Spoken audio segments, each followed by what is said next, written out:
Hi, y'all. You know who this is. Shantae Williams, aka Scars and Makeup. And today I have a very special guest, Chanel, aka Coco. Say hi. Hey, how are you guys? Chanel is a model slash runway model who used to be in the modeling game. And she's gonna talk about life in that lane and different situations. But before we jump into that, Chanel, I just have a couple questions for you. Okay. When you first heard the word scars and makeup, what were your thoughts? Well, when I heard the word scars and makeup, I have my own description of stuff, as it's supposed to be. You know what I mean? Scars and makeup, it's like, you can pretty much, it's like females. We cover ourselves up with makeup, we put our eyeliner, our lipstick or so, Right. we smile, we get our hair's done or whatever. Right. But deep down underneath, what is there? Where's your purity? Where's your, you may be hurting, you may be going through so much pain, you may be, you understand what I'm saying? We cover those things up. Absolutely. You know what I mean? So that's what scars and makeup reminded me of. Okay. It reminded me a little bit of myself too, because it's like, okay, I put my eyeliner on, I put my thing on, I put this on. By the end of the night, all those things come off, and Absolutely. here I am feeling sad. You know what I mean? Absolutely. No, absolutely right. So scars and makeup, that's the first thing I thought about. Like, okay, Okay, wow. that was dope. Yeah, I like that. So my next question to you is, what does scars and makeup represent to you? What it represents to me, honestly, scars and makeup is pretty much my growth. Okay. And when I mean by my growth, I mean like, you've been through so much, you've been through a certain amount of stuff or whatever, and it's like you've covered all of that up. Okay. But now, it's now time to reveal yourself. You know what I mean? Reveal yourself. The scars and makeup are so like, I'm scarred, I'm bruised, but now, how can I get myself away from that? You know what I mean? Like, that's what it means to me, growth or so. Okay. So tell me about Coco. Chanel. Basically, I'm a very, how would I describe myself? Coco is pretty much this feisty kind of person. She's this personality, this person that loves to laugh, bust jokes. Oh my God! As soon as Coco enters the room or so, it's like something gotta be funny, like, Right. it is Right. what it is, Right. Like I have a personality and it shows. I'm bubbly. Sometimes I say too much at times or whatever. You're very blunt. Right. Okay. But that's what makes me me. Right. You know what I mean? And I don't know, and I pretty much like kind of tell you what it is. I'm a cool person, but I'm not that friendly because of what I've been through in life. So I have this kind of like trusting in people or Right. whatever. So it's like, I've always been told I'm like the female version of Tupac. Damn. Yeah, because I could get real like, Raunchy. not even raunchy. It's like I'll be a preacher. Like you gotta do this, the street mentality, whatever, whatever. Okay. Rugged and like real Right. edgy. But then But there's this educated side of at me, the same time. right? You know And what I loving mean? and caring. Right. Absolutely. And there's this thing of me where it's like I'm all this black Afrocentric chick. You know what I mean? Like right off. Right. So Yeah. it's like it's like. My guy says that I have like 27 different personalities, but it's all me. That's what makes up me. You know what I mean? So that's the Coco part or the Chanel part? I think that Coco goes with Chanel. It's just all over. It's just all over. Okay. I've been like this since a little girl. Okay, dope. That's dope. So Chanel, from my understanding, you were a model. You did the runway, and you also was in industry. Can we touch on some issues and subjects when it comes to being in the industry and being a runway model?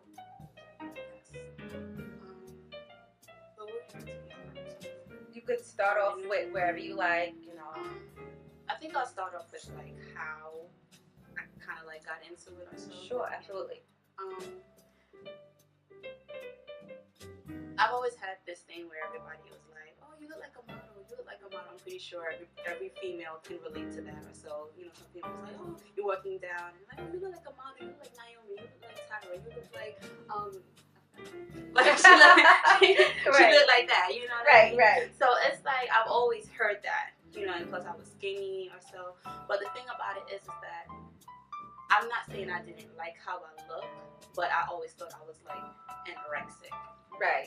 You know what I mean? Like I didn't have this body while everybody was hitting puberty or so. Right. And growing boobs and stuff. I was like so small or whatever. Right. You know, and so you were like kind of insecure with your body? I wouldn't really say insecure, but I was wondering when was you were something, gonna, yeah, you know what I mean? When was the spark gonna come? However, the touch of insecurity does pop up every now and then because it's like I used to look in the mirror.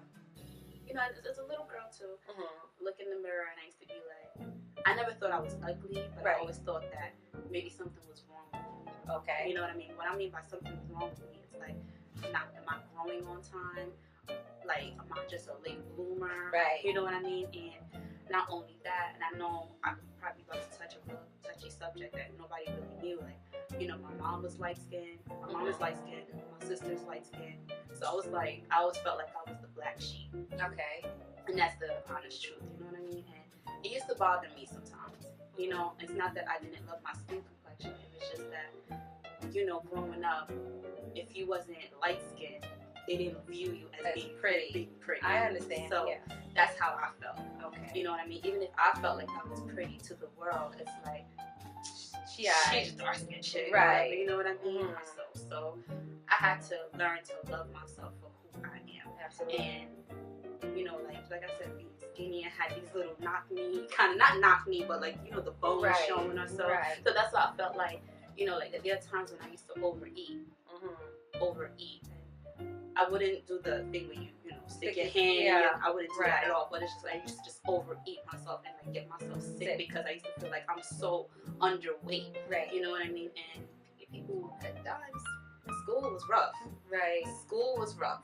School was rough in terms of like, you know, you have these big girls walking around me and everything or whatever. So it's like the thing where they pick on you. Right. Because you were smaller. So absolutely, I've always had to be the type to defend myself. And you can ask my mom, whoever, I was always in fights. That's right. Not because I was a troublemaker, but because I didn't like being picked on. Right. So when I finally started defending myself, it became more of a thing where this is what I was used to. Right. You know, so you couldn't say more than 2 words to me and I'm fighting. Yeah. You know what I mean? Absolutely. But not to jump off the subject, this is how I got into the modeling.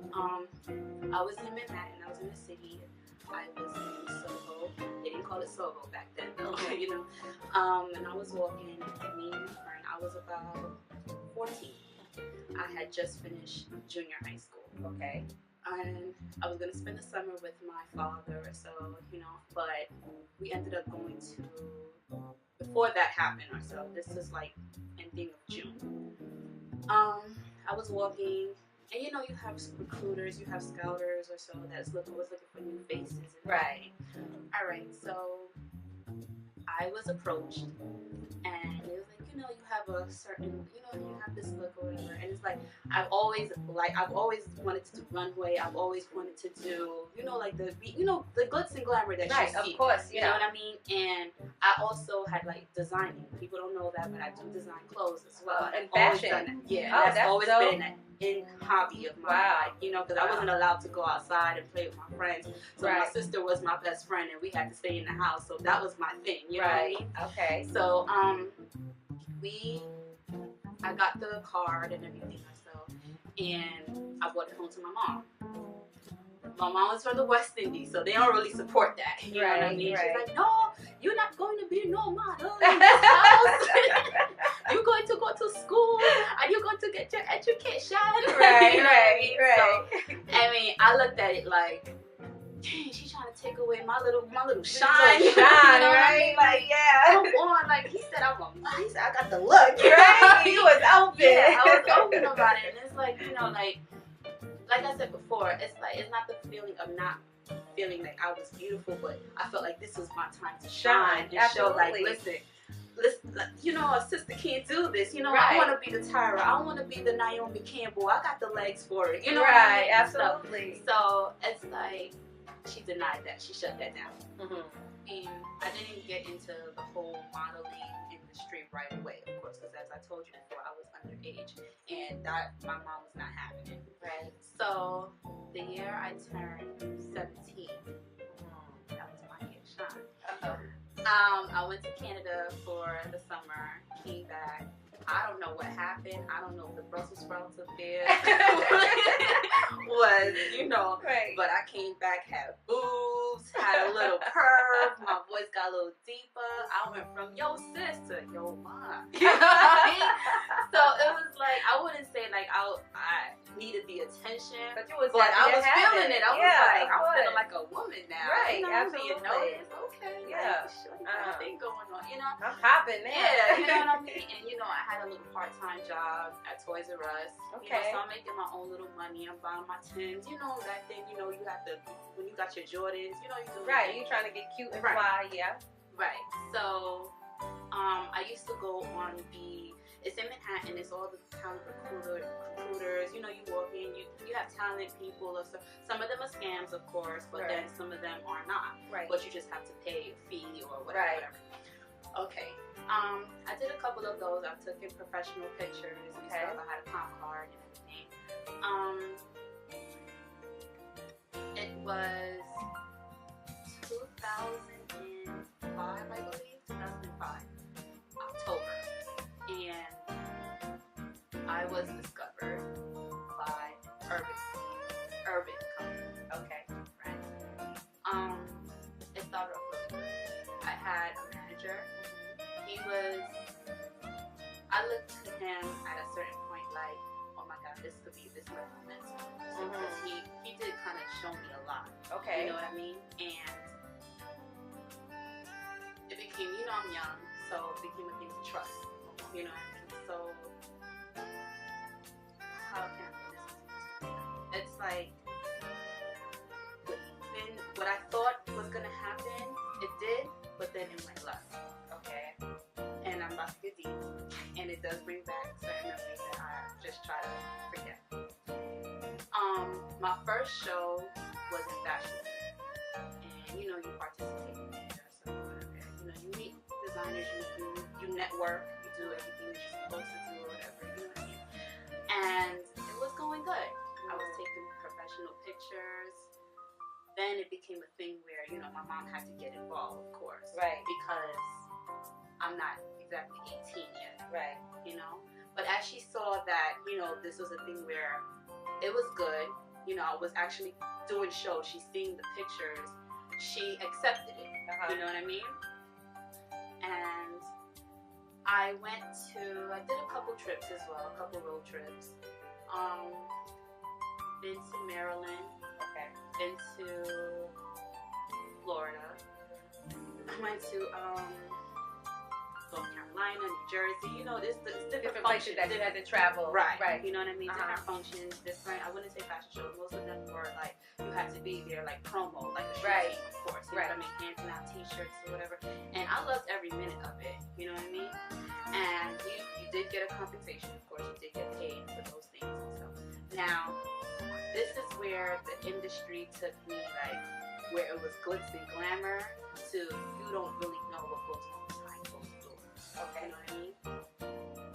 My last trip that I did was in Virginia Beach. Okay. And that pretty much put me, as a young girl, it's hard to say no, especially when your family, your friends is not around you, surrounded by people that you think you could trust, but it's totally different, and it's a scary situation. Okay. It's basically it was me and 3 other females. And we had to do a shoot, a bathing suit shoot. Okay, we did that. Everything went good.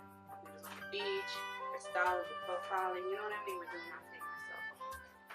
Then, what I realized happened is our manager happened to pick the 2 girls. Well, it was 5 girls, but I mean, when I say 3 is because that's who I shared a room with. But it was other girls as well. Okay. But so us 3 females or so that shared the room, it seemed that we were their best ones or so. So it's like they choose you.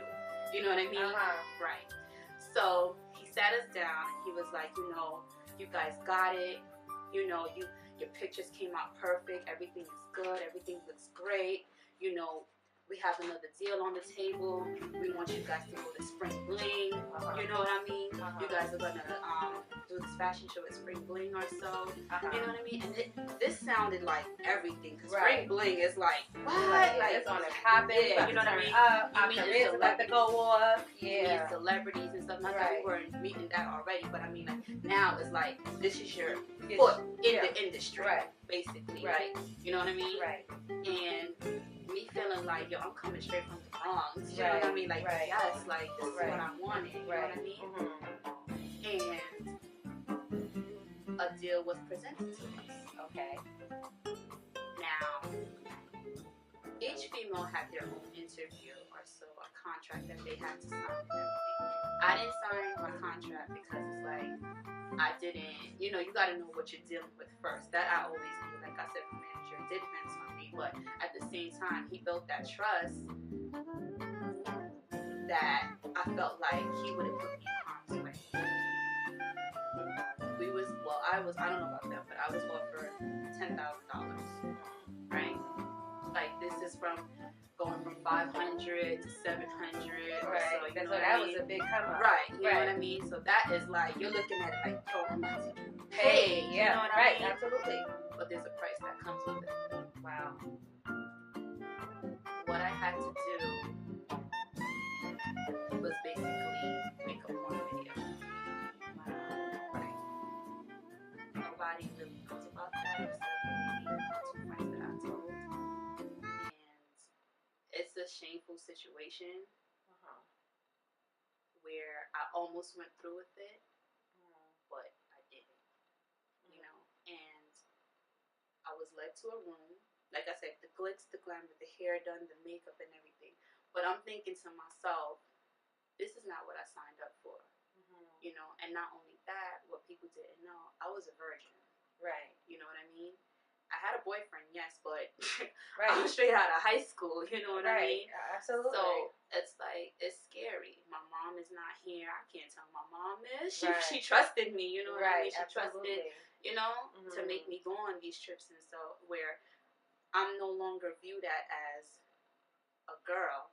Now I'm like a young woman, but yet, if I'm so, I start thinking in my head, if I'm so talented, if I'm so this, and I have this look, and this is what got me here, what does sex have to do with anything? Absolutely. You know what I mean? And it's hard to not, it's hard as a young person to see that money, to see that glitz, the glamour, to see, you know, like, yo, you can make it, but this is just what you got to do.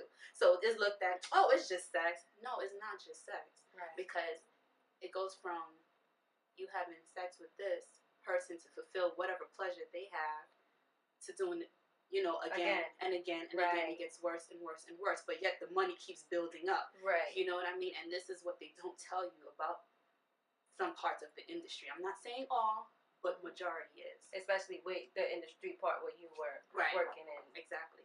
Now, I was led to the room. It's a hotel room, nice hotel room or so. And yeah, the cameras all set up. You know what I mean? And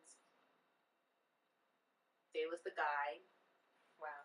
Hard back guy, you know what I mean? Strong body built, looked like he did this like it's nothing. I've done this before, you know what I mean? And it's like I'm in a robe and I'm sitting there like just shivering. Wow. And I'm like, I'm looking, I'm like, I don't think I can do this. Like, oh no, don't even. The first time is don't worry about it. Everything is gonna be okay. Wow. You know, if you need a drink, here's a drink. You know, they try to get your nerves relaxed or whatever. Do you smoke? Right. You don't smoke.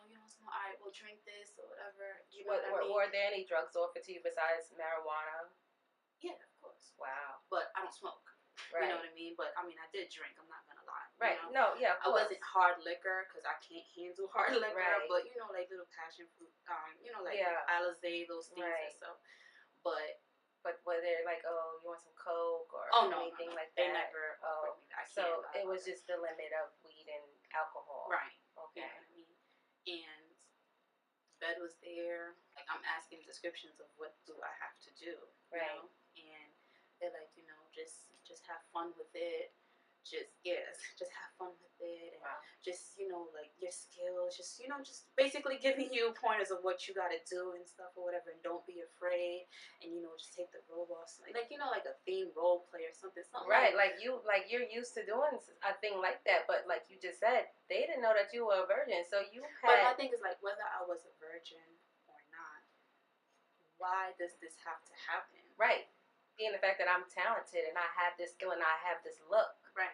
And it's like, you're taking away my dreams. Right. You know what I mean? Like, I wanted this for such a long time, and now that it's like almost in the palm of my hands, you're telling me that I have to pretty much be treated like shit.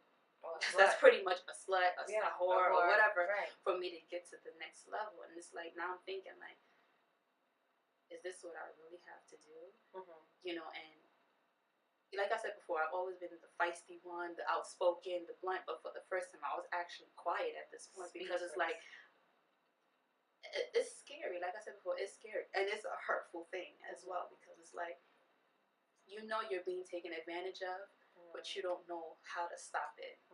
And I know a lot of females, they just go through with it just to go through with it, because it's like, okay, let me just get it over with, because I'm already in the situation. I've already gotten this far. Right. But when does it stop, though? Right. You know what I mean? And I do think that I do have a mind of my own, because I really could have taken that step. Right. Now, after, basically, it went from, you know, like, trying to make me feel comfortable to pressuring me afterwards. Okay. You know what I mean? So it went to where it was like, I asked the question where I was like, you know, like, why do I have to do this? And the response was, well, how do you think Tyra and these people made it? Wow. What do you think it has to be in your portfolio?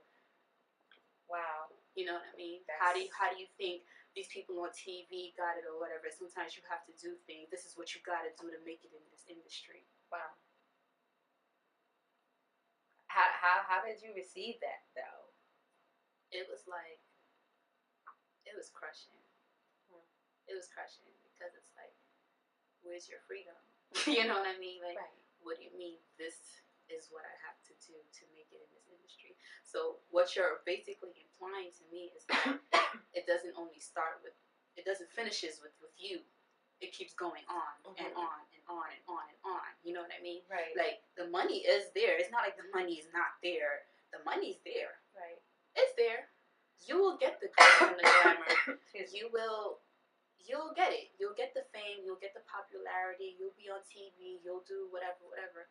But it's just something behind that. It's something behind there where I don't know if it's personal sexual desires, and I'm not, like I said before, it's not the whole industry, but just dealing with what I dealt with. And then these are people that are well connected. Right. You know what I mean? Well connected. Right. It's like, how many other girls are you guys going to do that to? Right. It starts off beautiful. The fashion shows, the glitz, the glamour, you know. But I never wanted to be viewed as a vixen. Right. That wasn't my line of work. That's right. not and I was going to say that too. They put those categories together. Oh, you could be a model in vixen, or you could be a porn model. You know, but you knew you wanted to be a runway model, or in the industry type of model, right? That whole glam, they put it all together. They really don't separate you guys. You have to be the individual to separate yourself from it, and you have to be the strong individual to keep moving forward without, sad to say, without their help or their strings, because of how many other women they have done it to, and then the competition is there. Right. And that's the thing. And then you're running against the women who are already opening their legs, doing what they have to do. So it's viewed even worse, and it's harder for you to make it through because you're the one that's not opening up your legs. Right. Tell me, how did it play out after that situation? After that situation, well, I basically denied it. I said, I don't want to do it. And like I said, I'm 18. I'm scared. But you was like right there. Like tell me how it happened. Did you just walk out? I didn't just crying, walk out. I was in the bathroom and I was crying, and I started throwing up as well.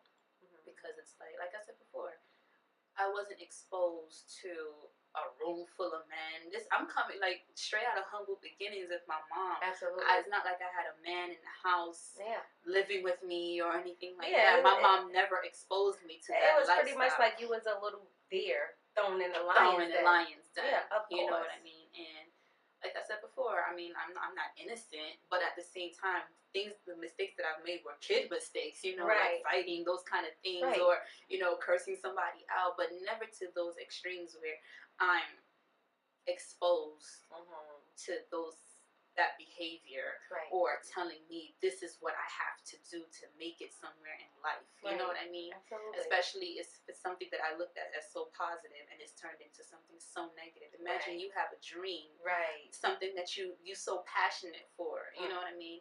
And it's just turned into something so disgusting. Some giant just come and steps on it, just crush your whole dreams. Like, you know what I mean? And I cried a lot. I cried a whole lot. You know, I'm 27 now, and it's like, when I look back at it, it's like, damn, the fact that I never even really spoke about it, I think what hurt me more was having to go home and face my mom. How did that feel?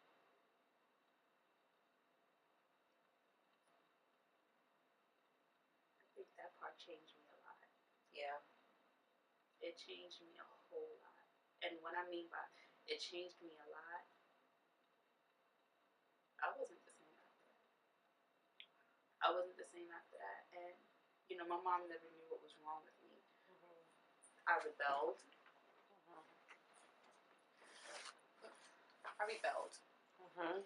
That's when I started getting piercings, you know, like, I mean, every kid does it, but, I mean, I did it because it's like, I never felt ugly. But at this point, it was like, I felt disgusted. I felt disgusted with myself. And like I said, I was a virgin and everything. Started having sex. Not with random guys or anything like that, but I know me. I know I would have held on to my virginity and those things or whatever with the values that I know that I was brought up with. I rebelled a lot. I started blaming.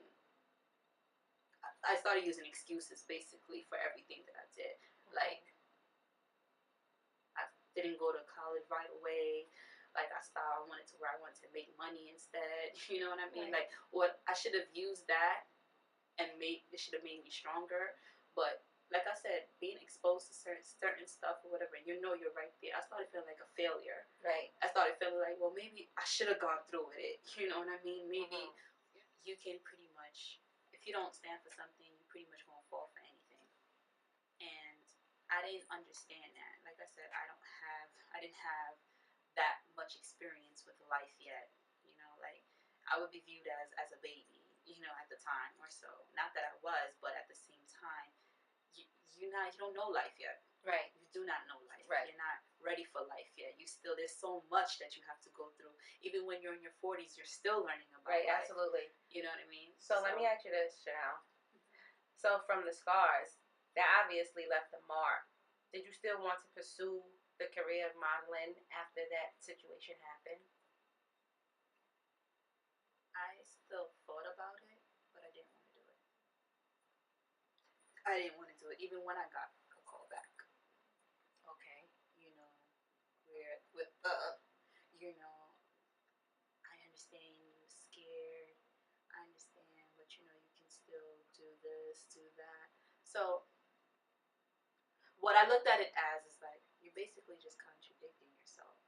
Because you said this is what I had to do to make it in this industry. Absolutely. But now you're telling me, you know, I can still do it. So what was all of that for? Right. To see how I busted open? See if I could pop it back for a real nigga? And that's exactly what it was. Exactly. So, at that point, I was just like, I don't do it anymore. But like I said before, when you take away somebody's dream, somebody's hopes, somebody's passion, it's always pretty much you kind of broke them. It's like you raped them of that. Yeah. You know what I mean? Absolutely. So it's like things that was already going through my personal life, such as with family or so. To take that away from me it's like it broke me. Yeah. It broke me without, like I said, you don't have to physically rape or have sex with someone or cheat on somebody. There's so many ways that you could break a person. Yeah. Yeah, and it's true. I mean, I don't mean to cut you off, but mentally, physically, sexually, emotionally, there are different ways that you can really mess a person up. You could call somebody fat all the time and mess them up. You could call them crazy all the time and mess them up. Right. Or in your situation, you could step on someone's dreams. It's crazy because I look at you and I'm saying, wow, this girl so dope to have such a passion, and she's straight square with it. She's going in there with her eyes open, and you made a great decision. To me, I look at you as my hero. I'm not gonna lie, because so many other women would have just went for it and opened their legs, like you said, busted open for a real nigga, and got that 10 G's and moved on to the next guy who wanted to do something else. And the thing about it is, it's upon learning everything now, it's not just with one guy. Sometimes right. Trains are run on. Right. Sometimes you have to do things that you really don't want to do. Right. You know what I mean? And I'm not talking Illuminati, guys. That's not what I mean. Right. I mean, but there are societies out there. It's basically you're paying your debts. You're paying your dues, I should say. Right. Even you don't even have to be a celebrity or anything like that. I mean, local people, we have to pay taxes, or what? The IRS, we get arrested. Right. Exactly. So you can't have a certain amount of money and think you're not going to pay those dues. Right. So you got to pay them. So however, so you were pretty much, well, not you, but they expected you to pay them with your life, with your innocence. They wanted to take that away from you. That was the payment to get to the next level. But like I said, the fact that you held on to your dignity, you held on to your pride, moving forward, and you told me I didn't do it even after I got a call back, and you said they contradicted themselves. So just to rewind a little bit, before that, you said earlier, I thought about it, and I said, should I have done it? Why did you think about doing it when you knew that was not the right thing to do? Because, like I said before, I don't want to use young as an excuse, but I mean, it really is. No, it is. You know what I mean? Yeah, because you don't really know. You go through, you look at it like, well, what if? Right. You're always going to think back, like, what if? What if I did it and I became this big star? Is it worth it? Would it be worth it? Or so, you know what I mean? But like I said before, maybe it's because of the way I was raised by my mom, right, who had such strict. She wanted to make sure that our values, we weren't taken advantage of. Right. I've never been disrespected by a man. I've never been hit by a man. I've never been in a situation, because my mom was my protector. Right. So you know that no longer being there right now, or so it's like you're gonna fall off track. Right. That's just right. I'm young. That's gonna happen. I'm gonna fall off track. So I started thinking, like, okay, what if I did that? Maybe I would have been bigger. That's what I kept thinking about. But then I would always be led back to, no, Chanel, no. Right. That's how my mother taught me. Yeah, like, no, and it's no, you know what I mean? But then it will go back to, maybe I should, and that was the confusion. Yeah, so you were fighting yourself. Right. And not only that, it's like everything that I was just dealing with, like I said, like, I never thought of me as being ugly or anything like that. But at that point, you're just so lost in life. Right. You're still young. You don't know. You're still learning. You're still living. Right. You know. Yeah. So let me ask you this: you talk very highly of your mother, and all the things that she's taught you, and the boundaries and the respect and the humbleness. Was your father in the picture to guide you to certain ways and certain levels and doing certain things? Like that, was that protector there? Honestly, no. And I don't want to sit here and say I don't love my father. I do. He's my dad. However,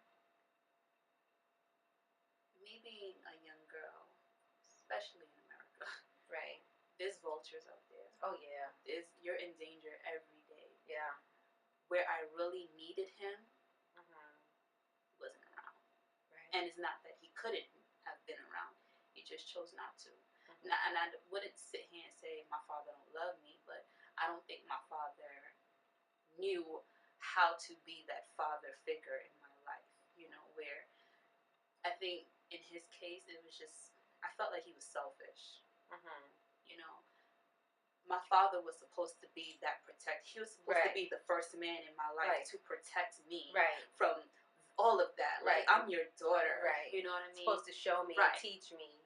Right. And that part of my life, when I say like personal issues or so, I cried a lot because where I felt like I was an outcast all the time, even around Christmas, and I would be in the household or so, it's like you just feel like an outcast. You know what I mean? My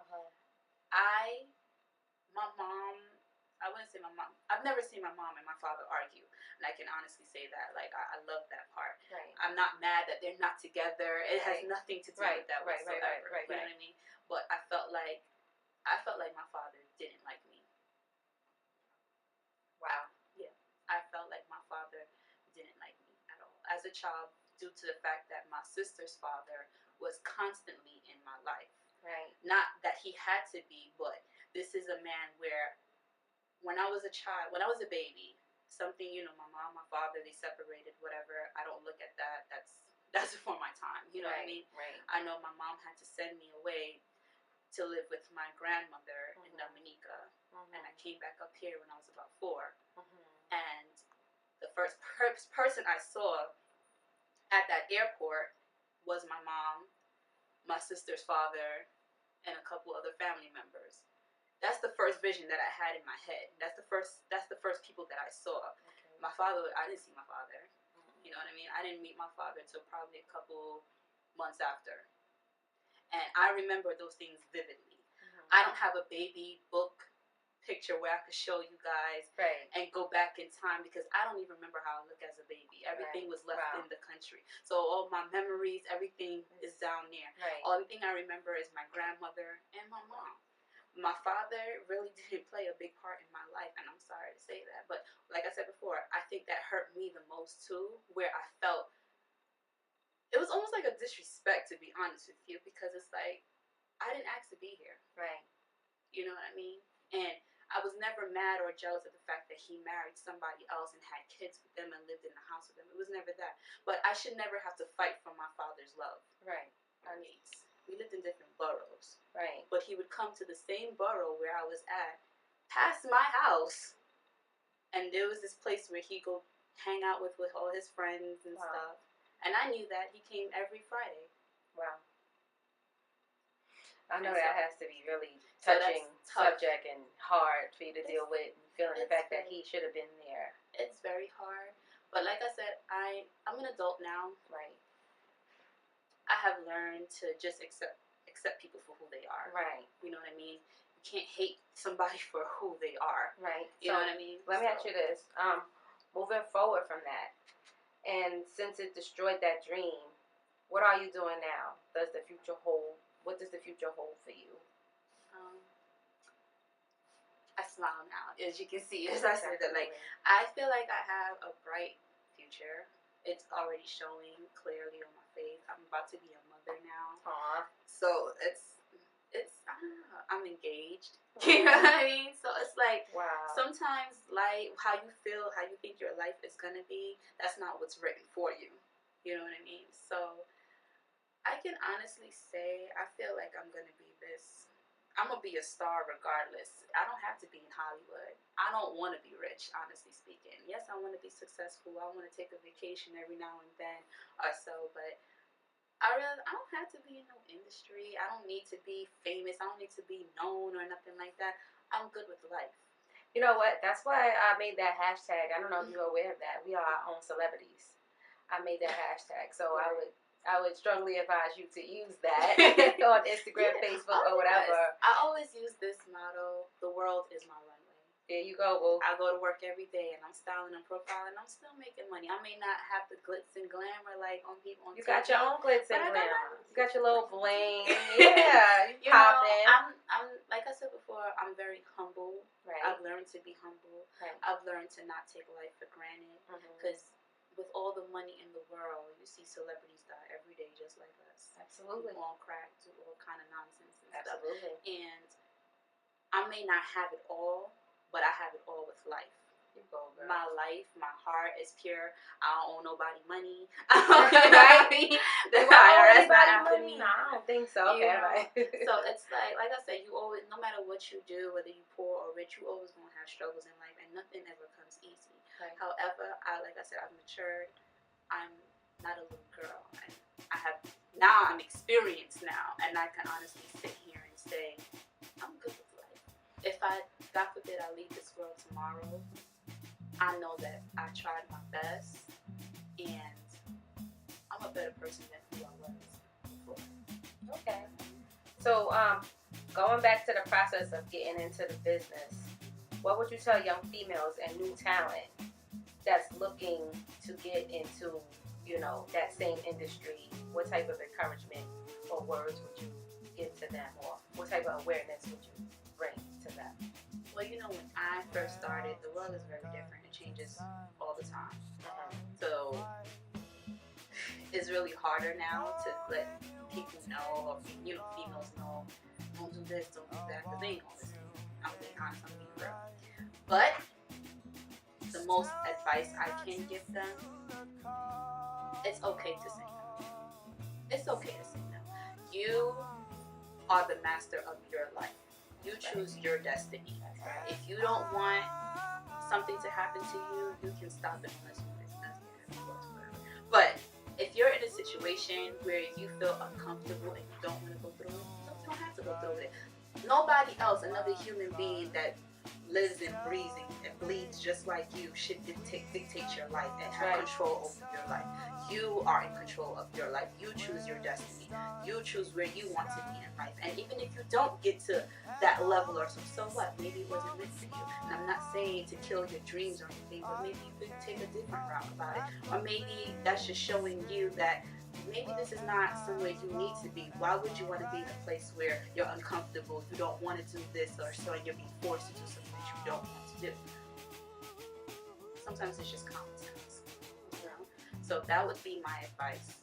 You choose your destiny, and do not be placed in a situation where you're uncomfortable and feel like you have to do it. Because what I've realized about this industry, they need you. They need you. They can't make money unless they have you. And if more girls said no, trust me, everything would change up. We have so much power and really don't know how to use it because we're so focused on, no, because that's how it has to be done. No, it doesn't. Who made the rules, man? Right. You can change it. Right. It has been changing so many times already. You can actually change it if everybody would just stand together and say, no, we're not going to do this. No, we are going to be respected. Well, wow. Chanel, that was a deep and amazing story you shared. I just want to say thank you for that. Seriously, though, what she said was, honestly, to me, it was bone-chilling and very inspirational. 2 simple letters. And one word. You can say no. You can change the game. Like she said people change it all the time. Those are not the rules. Those are their rules. But you can make your own rules. In this industry, it's dirty. No matter what it is. What industry, she says, I don't believe it's just in every industry. I believe it is. And I'm not trying to downplay or anybody or anything, but it's just really rough and tough out there in this world, especially, coming from, humbleness and being thrown out there into the world.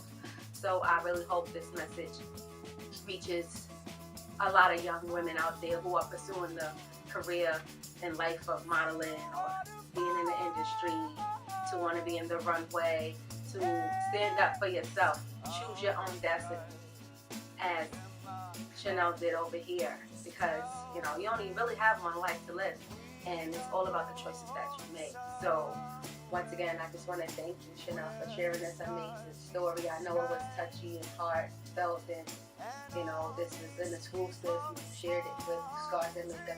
That's what Scars and Makeup is pretty much about. And I just want to thank you so much. I really appreciate you. Scars and Makeup. Scars and Makeup, the movie. For more information, go to scarsandmakeup.com. Shout out to Scars and Makeup, the movement, is what I call it. You guys can check me out at Coco_Chanel or Coco Chanel Brownie.